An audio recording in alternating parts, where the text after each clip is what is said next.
시청자 여러분 안녕하세요. 클레이 아트로 제주의 항일 역사를 알아가보는 시간 항일의 불꽃 아나운서 송예은입니다.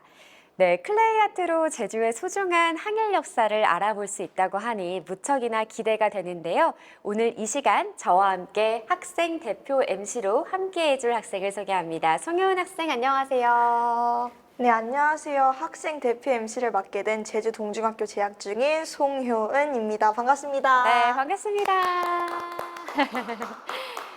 네, 오늘 첫 번째로 알아볼 제주의 항일 역사는요, 1918년에 있었던 법정사 항일운동입니다. 오늘 이 시간 함께 이야기를 나눌 전문가 패널 선생님을 모셨는데요. 제주응사단 문화유산답사회 고영철 회장님 모셨습니다. 안녕하세요. 네, 안녕하십니까. 고영철입니다. 반갑습니다. 네, 회장님 반갑습니다. 오늘도 이렇게 처음 자리해 주셨는데요. 우리 시청자 여러분께 인사 한마디 부탁드립니다. 네, 원래 초등학교 선생님이었고요. 제주도의 역사, 문화, 민속 이런 쪽으로 관심을 가지고 한 30여 년 좀 혼자 공부를 했고 답사 다니고 그렇게 하다 보니까 제주도 역사를 조금 더 알고 좀 더 사랑하게 되는 그렇게 된 사람입니다. 오늘 이렇게 또 저와 함께 호흡을 맞춰 주실 텐데 우리 효은 학생은 원래 역사에 좀 관심이 많은 편인가요? 원래 역사에 대해서 그렇게 좋아하고 궁금해하는 편은 아니었지만 그래도 이 자리를 통해서 잊혀져 가고 있는 역사를 더 알기 위해서 이 자리에 나왔습니다. 네, 좋습니다. 우리 오늘부터 또 총 3편으로 함께 할 텐데 열심히 해보자고요. 아자아자. 1918년 조국의 자주 독립과 국권 회복을 위해 일어났던 제주 최대 무장항쟁, 법정사 항일운동에 대해 지금 바로 만나보시죠. 우리나라의 대표적인 항일운동 하면 어떤 게 떠오르세요? 바로 3.1운동이죠. 그런데 이보다 5개월 앞서 제주에서 먼저 대규모의 항일운동이 있었다는 사실 알고 계신가요? 바로 1918년 10월 서귀포시에 있는 조그만 절인 법정사에서 일어났습니다. 항일운동은 비밀 결사체 운동입니다. 그래서 밖에서 드러내놓고 할 수 있는 운동이 아니에요. 그런데 이제 법정사는 보면은 중산간 위에 있습니다. 이 사람들이 거기를 이 법정사에 종교 생활을 하러 갈 수 있는 그런 지역이 아니에요. 법정사 다니기도 굉장히 힘들었고 일제 감시를 일단은 피해야 되잖아요. 그래서 이분들이 법정사를 선택한 것이 아닌가 그렇게 보고 있습니다. 1918년 제주 법정사 항일운동은 3.1운동 이전 국내에서 일어난 항일운동 중 단일 규모로는 가장 컸던 무장 항일운동이었는데 왜 이런 무장 항일운동이 일어난 걸까요? 1910년 강제로 조선을 합병한 일본은 전국적으로 대대적인 토지조사 사업을 벌입니다. 토지조사 사업을 벌인 이유는 한마디로 개인의 땅의 경우 세금을 늘려 부과하고 국유지의 경우 조선 총독부 소유의 땅으로 개편하기 위해서였죠. 또 농민들의 경우 조상 대대로 농사를 지어온 땅도 소유 신고가 안 되어 있다는 이유로 빼앗아 버리기 일쑤였고 이 모든 걸 따르지 않으면 벌금이나 태형으로 다스렸죠. 이러한 때 서귀포시 중문에 위치한 법정사에는 김연일이란 주지 스님이 있었습니다. 1918년 6월경 김연일은 제주에서 교류하고 있던 방동화, 강창규와 만납니다. 일제에 의해 도탄에 빠진 민족을 구해야 한다는 의지와 함께 이들은 피로써 형제의 연을 맺습니다. 제주는 배의 닷가지에 해당하며 닷가지가 먼저 움직여야 배가 움직이는 것처럼 제주에서 먼저 거사를 일으켜야 우리나라 전체가 움직인다고 생각하면서 말이죠. 1918년 7월경 이들은 한자리에 모여 거사를 논의합니다. 첫 번째 목표는 서귀포 경찰서를 습격해 무력화시키고 두 번째 목표인 중문 경찰 주재소를 공격하는 것이었습니다. 거사대는 일제 경찰에 맞서기 위해 강력한 투쟁을 준비합니다. 1918년 9월 제주의 선도교 수령인 박주석이 거사에 합류하면서 더욱 힘을 얻게 됩니다. 1918년 9월 19일 법회가 끝나자 김연일은 사람들에게 거사 계획을 알립니다. 외노들이 조선을 강제로 합병한 후 일제 관리는 물론 상인들까지 몰려와 우리 동포를 학대하고 있습니다. 우선 제주도에 거주하는 일본인 관리를 체포하고 상인들을 섬 밖으로 쫓아내야 합니다. 거사에 동조한 신도들과 주민들은 거사대의 지휘 아래 일제 경찰들이 눈치채지 못하도록 비밀리에 신중하게 거사 준비를 합니다. 1918년 10월 초 한자리에 모여 거사에 쓸 무기들을 만들었습니다. 그러면 그 당시 무기는 어떤 걸 사용해서 했나요? 우리가 지금 무기하면은 일단 총이 먼저 생각나겠죠. 그쵸, 그쵸. 근데 그때도 총은 세 자루를 마련했어요. 그건 요즘처럼 방아쇠 당기면 나가는 총이라고 그것이 아니라 화승총입니다. 화승총이요? 화승총은 포수들이 화승총을 이용하고 있었어요. 그 포수 세 사람이 이 팀에 가담했다는 뜻일 뿐이에요. 그러니까 나머지는 몽둥이죠.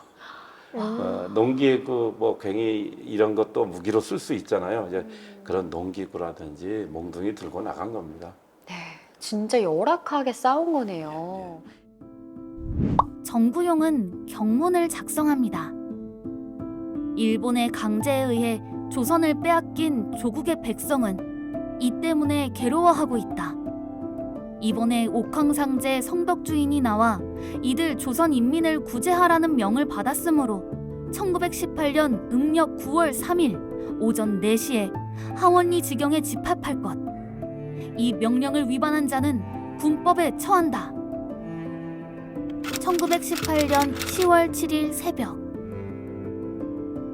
법정사에는 거사대와 함께 34명의 선봉대가 모였습니다. 출정식에서 김연일은 선봉대를 향해 오늘이야말로 이 땅에서 일본인을 몰아내고 국권을 회복하는 날이라며 용기를 북돋아 주었습니다. 선봉대의 진로는 상동과 염남리, 서호리, 호글리를 거쳐 서귀포 경찰서로 가는 것이었습니다. 이렇게 이동하는 동안 주민들을 참여시켜 거사대의 수를 늘릴 계획이었지만 상황은 뜻대로 되지 않았죠. 서귀포 경찰서를 치기엔 턱없이 부족한 숫자였습니다. 상황이 이렇게 되자 거사대는 첫 번째 목표를 중문경찰주재소로 바꿨습니다. 그 당시에는 이제 일제 탄압이 엄청나게 심했기 때문에 아주 심화돼 갈 때죠.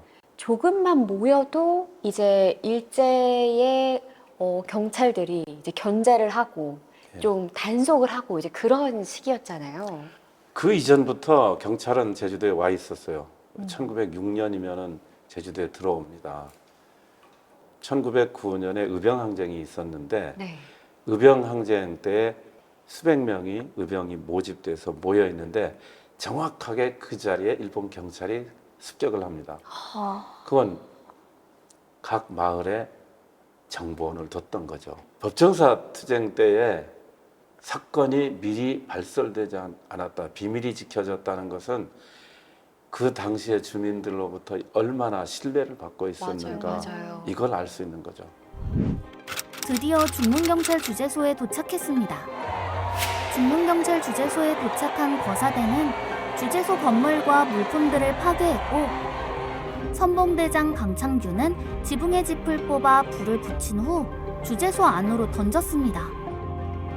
순간 중문주재소 건물 위로 불이 활활 타올랐습니다. 불에 타는 주재소를 본 거사대는 소리 높여 만세를 불렀습니다. 이것으로 1차 거사는 성공한 줄 알았습니다. 바로 그때 두 발의 총성이 울렸습니다. 다른 지역에서 연락받고 달려온 지원 경찰들이었습니다. 지원 경찰들의 등장으로 현장은 순식간에 아수라장이 됐습니다.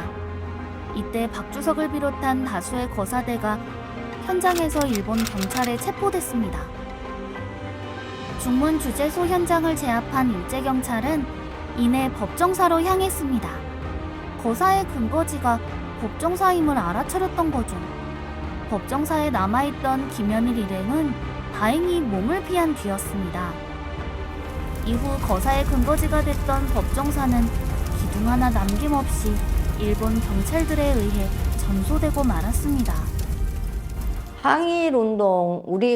항일운동은 무수히 많이 일어났잖아요. 일제가 우리나라에 들어온 다음부터 이제 우리는 제주도만 봐도 1909년에 항일의병이 실패로 돌아갔다 이제 하지만 그때도 일어났고요.